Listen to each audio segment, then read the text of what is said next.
nga po yun sa mga nakaalala? Radical love. Okay. So, ito po yung series natin for since January at siguro magtatapos ito hindi January, February. First Sunday of February. At this will be running until March. Radical love. And for purposes of this series, pag-umpisa pa lang natin, iniwanag na natin ang ating operational definition. Ibig sabihin, ito yung ating, pag sinabi natin radical love, dito sa atin, sa church natin, ito yung ibig sabihin. Radical love means the love as taught in the Bible. Ang radical love na pinag-usapan natin dito is yung radical love na itinuturo ng Biblia, the love that prompted God to love all of us that He gave Jesus. Ito yung radical love, ito yung pag-ibig na binigay ng Diyos sa bawat isa. Pagkamat hindi tayo kaibig-ibig, hindi tayo dapat mahalin. We are not worthy of God's love until God chose to love us. That He gave Jesus. That's why we have John 3:16, the heart of the Bible. For God so loved the world that He gave His only begotten Son, that whosoever believes in Him should not perish but have an everlasting life. This is the love that Jesus displayed on the cross. This is the love that Jesus showed on the cross. Hindi ordinary yung pag-ibig. That's radical love. Yung kahit na nandun na siya sa cross, sinigaw pa din niya sa kanyang ama, Father, forgive them, for they do not know what they are doing. What a kind of love. That's radical love, displayed by Jesus on the cross. And the love that only the followers of Jesus can express in the power of the Holy Spirit. We cannot live a life of radical love without the power of the Holy Spirit. Tayo po ay mga tao na may mga limitasyon.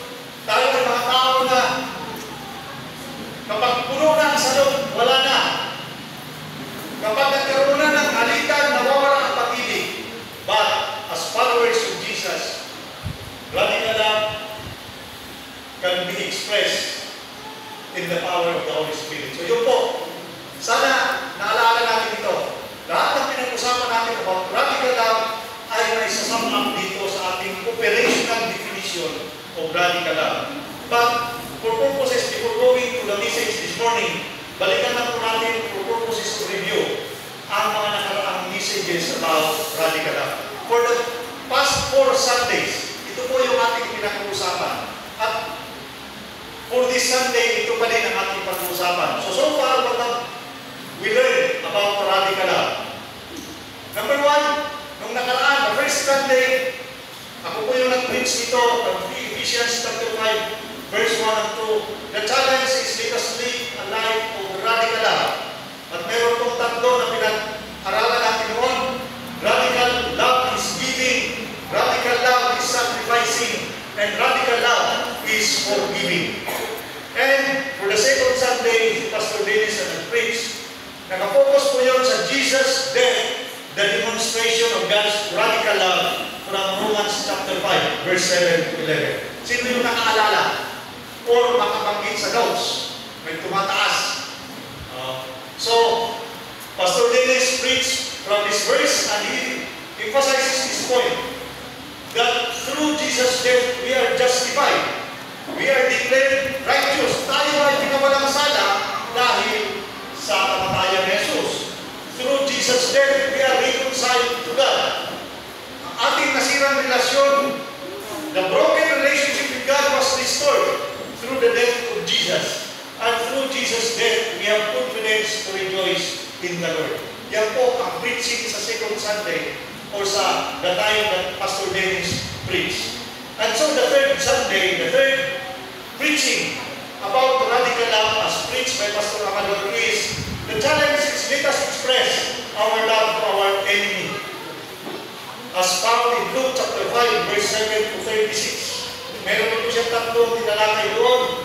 How to express our love to our enemy. Number 1, do good to those who hate you.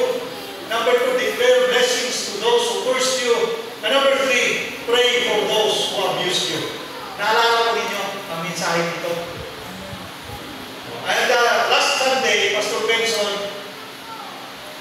preach from 1 John chapter 4, verse 7 to 21, ang radical na pag-ibig ng Diyos.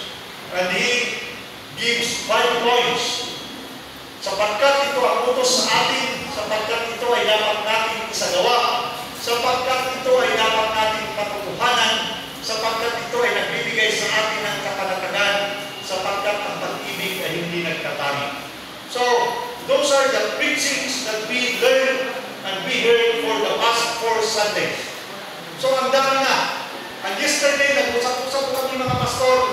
In our pastoral staff meeting, we decided to continue with our series because we know that this kind of love, ang pag-ibig ay